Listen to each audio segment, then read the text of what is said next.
Menjalankan misi pembebasan Sandra yang sebelumnya dilakukan oleh tim lain, namun mengalami kegagalan, justru mereka terbunuh.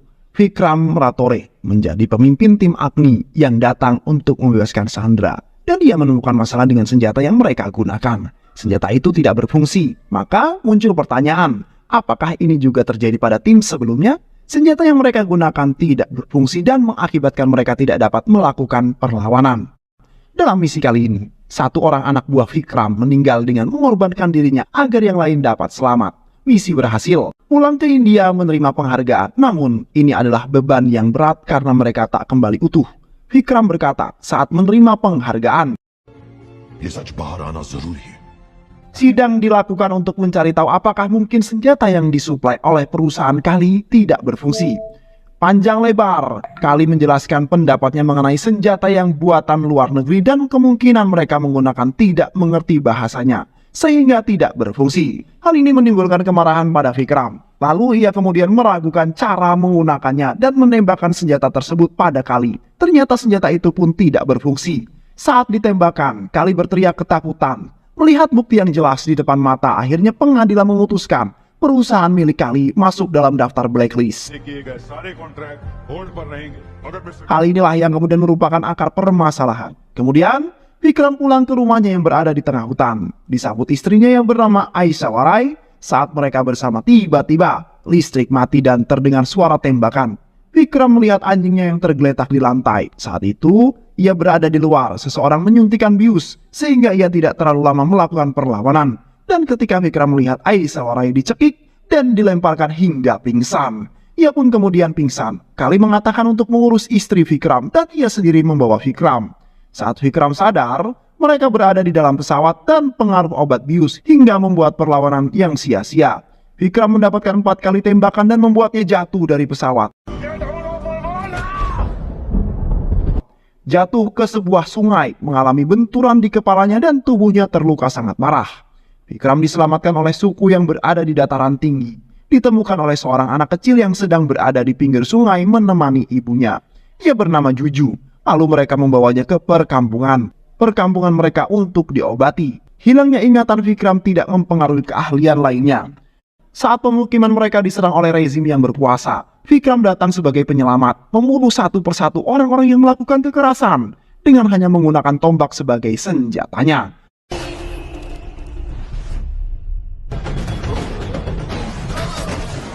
Mereka menyembah Vikram sebagai tanda penghormatan karena telah menyelamatkan perkampungannya. Lalu anak kecil yang menolong Vikram mengucapkan janji suatu saat ia akan membantu Vikram menemukan identitasnya.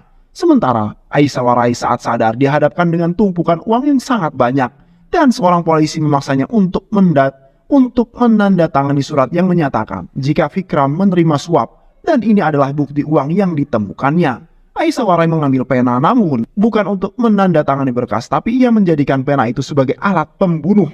Ia menancapkan pena itu tepat di nadi leher polisi yang ada di depannya dan ia tewas dengan bersimbah darah.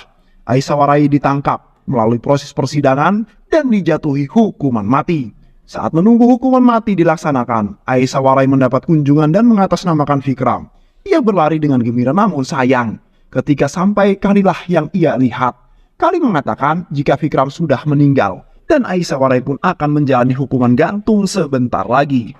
Ia akan mati dengan mata yang melotot dan lidah yang menjulur keluar. Kali menggambarkan kematian yang akan Aishwarya alami. Kali tertawa puas, ia dapat menyingkirkan lawan-lawannya. Eksekusi gantung akan segera dilaksanakan. Saat Aishwarya sampai di tempat eksekusi, tiba-tiba saja ia merasakan pusing dan pingsan. Kaperi dengan sigap menopang tubuh Aishwarya. Dokter yang memeriksa keadaannya mengatakan jika Aishwarya hamil, maka hakim yang saat itu mengatakan jika hukuman gantung akan ditunda selama 5 tahun. Ini menurut UU yang berlaku di India. Tak terasa saat melahirkan pun tiba. Beberapa penghuni penjara pun sibuk membantu proses persalinan hingga lahirlah anak laki-laki yang diberi nama Azat Ratore. Lahir dan besar di dalam penjara membuat ia mendapatkan banyak kasih sayang dari tahanan yang lain. Ia menjadi satu-satunya yang dapat bebas keluar masuk penjara hingga saat Azad merayakan ulang tahunnya yang kelima. Berarti Aisyah Warai harus menjalani eksekusi matinya. Eksekusi pun dilaksanakan. Azad melihat tubuh ibunya yang terbujur kaku dan tertutup kain putih. Ia pun kemudian pingsan. Kaferi pun kemudian mengadopsi Azad. 30 tahun kemudian, Azad telah dewasa dan ia mengikuti jejak Kaferi untuk menjadi sipir di penjara, tempat ia dilahirkan. Di samping profesi Azad sebagai sipir, ternyata Azad memiliki anak buah yang ia didik di dalam penjara. Mereka adalah pemudi yang dipenjara karena mempertahankan apa yang mereka anggap benar. Membela diri, namun mereka harus merasakan dinginnya jeruji besi. Mereka memiliki misi untuk mengembalikan apa yang menjadi hak masyarakat yang seharusnya mereka rasakan. Langkah awalnya adalah melakukan pembajakan kereta penumpang.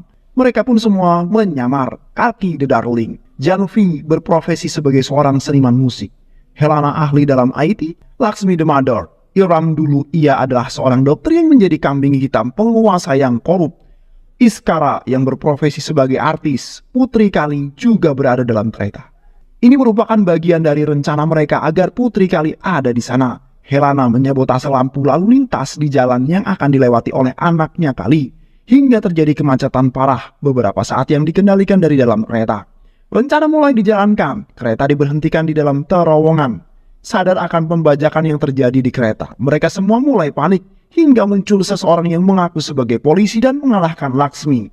Azad berjalan mendekati pemuda itu, adalah Juju. Kemudian dengan kain yang menutupi kepalanya, ia mengalahkan dan mengikat Juju. Juju terkejut dengan wajah yang sangat ia kenal, wajah orang yang selama ini tinggal di sekitar mereka. Azad memperingatkan siapa saja yang berada di dalam kereta, jangan ada orang yang mencoba menjadi pahlawan.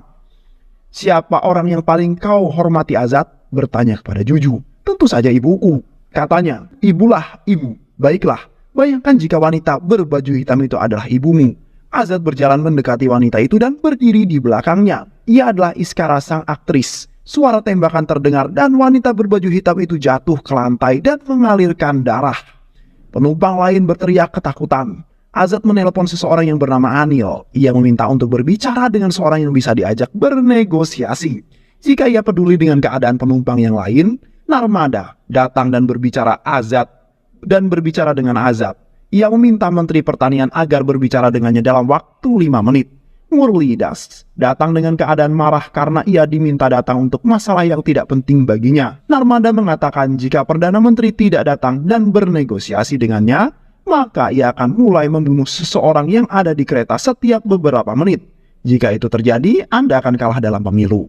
Menteri Pertanian berkata, jika seharusnya Anda berbicara dengan Menteri Keuangan.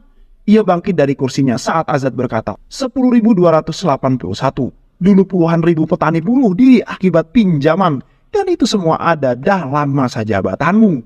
Semua kebijakan hanya menguntungkan orang-orang kaya, seperti pajak mobil lebih kecil daripada pajak traktor yang 13%. Tahukah Anda apa artinya itu? Sayang sekali, kali ini pun Anda tidak dapat menyelamatkan nyawa penumpang kereta ini. Bagaimana caraku dapat membantu mereka? Anda siapkan 40 crore, 97 lak, 13.500 rupiah. Hanya itu saja caranya. Dari mana kami mendapatkan ini? Minta pada pengusaha yang sering Anda bantu. Mereka pasti akan membantu Anda dengan senang hati. Kali yang mengetahui jika putrinya berada dalam kereta bersedia membayar apa yang diinginkan pembajak kereta.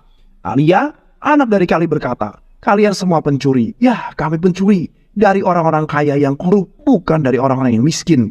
Kalki, ia adalah anak seorang petani yang gantung diri karena tidak sanggup membayar pinjaman bank. Mereka menagih dengan sangat kejam, mempermalukan di depan umum. Tak ada toleransi dan keringanan sama sekali. Bagaimana dengan ayahmu? Ia mendapatkan keringanan pinjaman bahkan tidak membayar sama sekali. Padahal kalian adalah orang kaya. Apa ini yang disebut adil? Kami hanya mengambil hak milik mereka. Jika nanti kamu bertemu dengan ayahmu, sampaikan salam dari Vikram Ratore. Helana memberitahu jika transfer telah selesai. Bermaksud ingin melakukan selebrasi karena misinya berhasil, namun tidak ada yang merespon karena mereka masih bingung dengan apa yang terjadi. Hingga saat wanita yang berpakaian hitam bangun dan membuka cadarnya, mereka baru bertepuk tangan. Asisten Azad membagikan penutup kepala untuk mengelabui polisi yang sudah berjaga di luar. Mereka berbaur dengan penumpang saat keluar dari kereta, tentu dengan strategi mulai dari menyemprot kaca jendela, menggunakan bom asap, menggunakan senjata mainan agar seperti tembakan sungguhan. Saat ini banyak senyum terukir di wajah para petani hutang mereka lunas. Ternyata uang yang mereka dapatkan digunakan untuk melunasi hutang 700.000 orang di berbagai wilayah India. Misi kali ini selesai dan mereka kembali ke penjara. Aksi mereka ini didukung oleh para tahanan yang lain dan juga para sipir yang mengetahui siapa Azad sebenarnya. Kafira memaksa Azad untuk ikut menemui perempuan yang akan dijodohkan dengannya. Namun ia tidak bisa datang dan mengutus anaknya untuk datang ke pertemuan itu. Vikram terkejut mendengar apa yang dikatakan anak yang ada di hadapannya. Ia mengatakan jika mereka harus saling mengenal karena akan menjadi satu keluarga. Namaku adalah Suji dan aku sedang mencari seorang ayah. Number feed karo. Okay, इस नंबर पे Di sekolah Suji, Vikram diminta datang untuk bertemu dengan kepala sekolah. Mereka mengadakan pertemuan dengan wali murid. Saat sedang meminum teh, Naramada datang. Suji memperkenalkan Vikram sebagai seorang yang ia cari. Ia cari untuk menjadi suami mamanya. Naramada dan Vikram berbincang, dan ia menceritakan kisahnya hingga bisa memiliki Suji tanpa pernikahan. Aku ingin memberikan yang terbaik untuk Suji, namun pernikahan itu butuh kepercayaan. Dan aku melihat itu di mata Suji. Azad dan timnya kembali melakukan aksinya. Saat ini Menteri Kesehatan sedang melakukan kunjungan dan berpidato mengenai apa saja pencapaiannya. Apa yang ia bicarakan tidak sesuai dengan kenyataan yang ada di lapangan. Tidak ada fasilitas kesehatan yang berjalan di Kalipur. Mereka menjalankan tugas mereka. Helana bagian menembak dan yang lainnya berada di dalam ambulan. Mereka membawa Perdana Menteri ke bekas rumah sakit Kalipur untuk menjalani operasi dengan peralatan seadanya. Azad melakukan siaran langsung saat akan melakukan operasi, agar semua orang tahu bagaimana keadaan di sana, dan Azad mengatakan jika pemerintah harus melakukan klarifikasi mengenai kasus yang melibatkan Dr. Iram, yaitu kasus keracunan gas beracun akibat pembuangan pabrik milik Kali yang membuang limbah ke lingkungan tanpa adanya pengolahan, mengakibatkan anak-anak di sana mengalami gagal pernapasan. Azad ingin pemerintah memperbaiki semua list rumah sakit yang akan ia kirim dalam waktu 5 jam. मोदी सरकारी अस्पतालों की एक list email की है। Vikram Rathore. Polisi mengepung rumah sakit Kalipur. Saat Vikram dan timnya akan pergi dengan helikopter, mereka tertahan. Pertempuran masih saja berlangsung hingga saat heli mengudara Naramada berusaha mengejar namun gagal.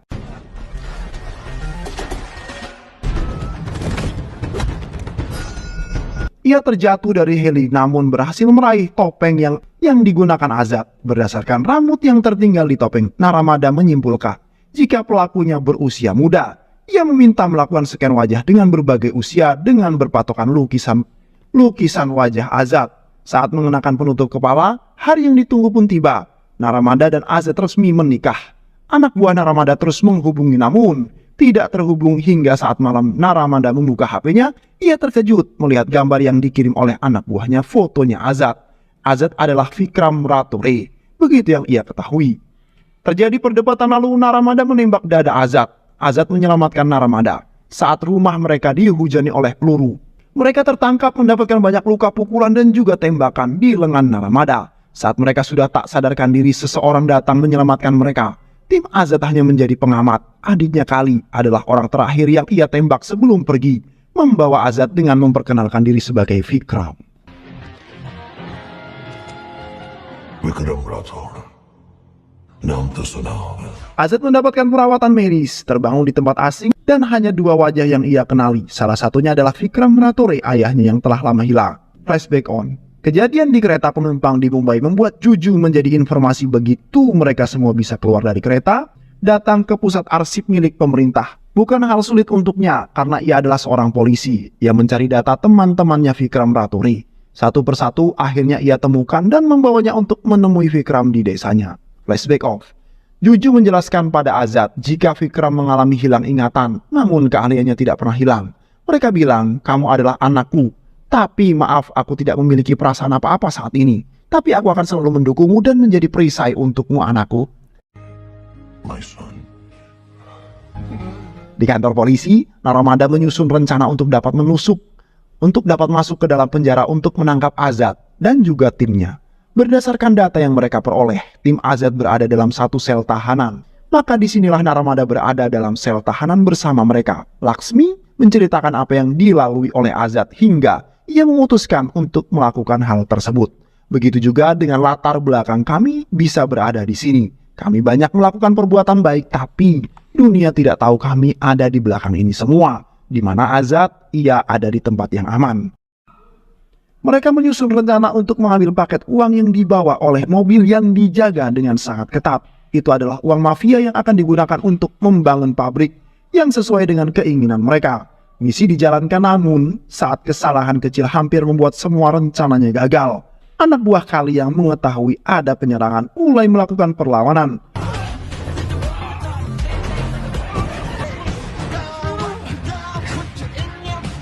Tim Azad dan tim Vikram saling bekerja sama menyingkirkan anak buah Kali hingga mereka berhasil mengambil paket tersebut.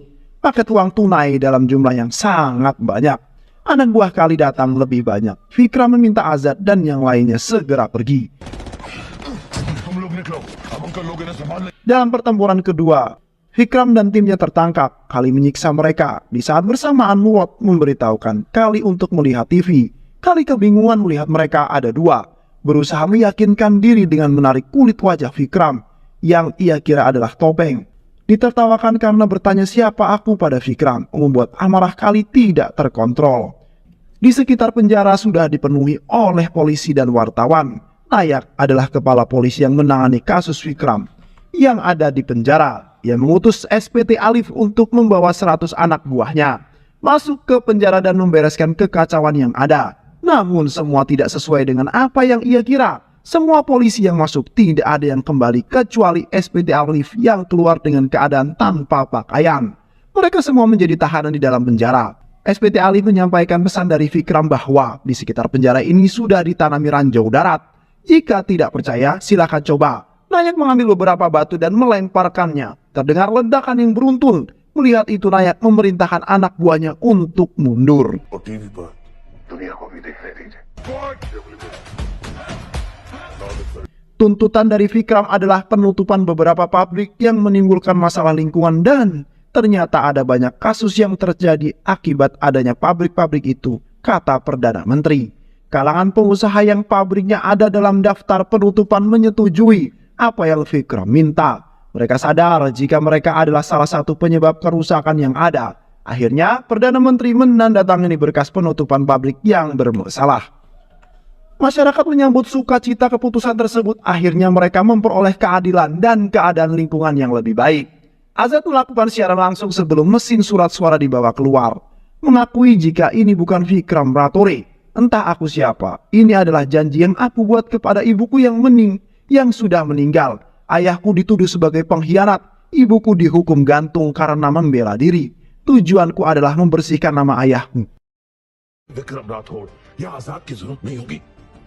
Kali datang ke penjara dengan membawa Vikram dan juga anak buahnya. Disinilah ingatan Vikram mulai kembali ketika Kali menembakkan pistol namun tidak berfungsi. Vikram merasa pernah mengalaminya. Saat Kali akan memukul Azad, Vikram mencegahnya dan ingatannya benar-benar sudah kembali.